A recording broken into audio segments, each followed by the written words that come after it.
Is it true that a long time ago, firemen used to put out fires and not burn books?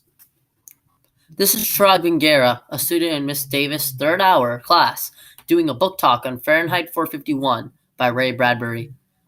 This is a dystopian story that deals with the censorship and the control of information in society.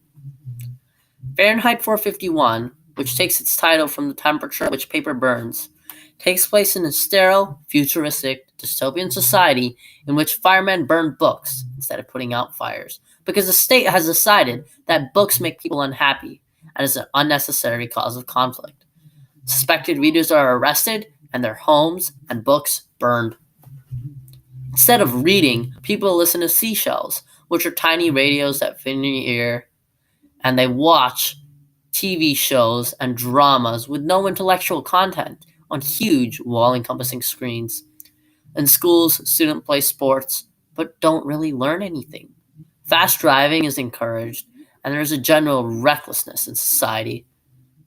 This is encompassed with pedestrians being arrested instead of the fast drivers.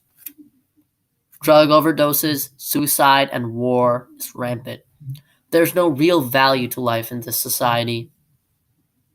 Then, a young man named Guy Montag, whose job as a fireman is to burn all books, comes into the picture. Guy Montag is the unlikely protagonist in our book. He's part of the greater problem in society. He's a fireman, for Christ's sakes. He burns books. However, this all changes when Montag meets a young girl named Clarice.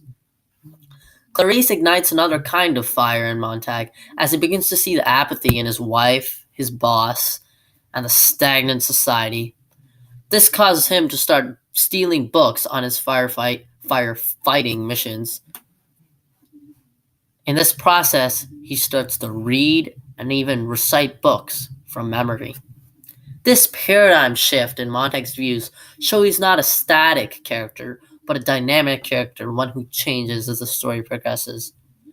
Montag is experiencing a lot of internal conflict, one in which the character battles with his own inner feelings as he begins to question the society which he's accepted for so many years. This fight against society is best represented with his encounter with Captain Beatty, the embodiment of society's cancers and the story's antagonist.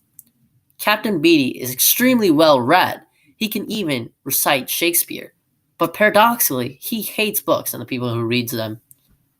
As the fire captain, he is ruthless in his hunt for establishing loyalty and preserving society's bleak status quo. Captain Beatty's and Guy Montag's identity crisis is meant to lead readers to question their own society and its values. One part of the book I truly loved was the symbolisms and parallelisms to today's society.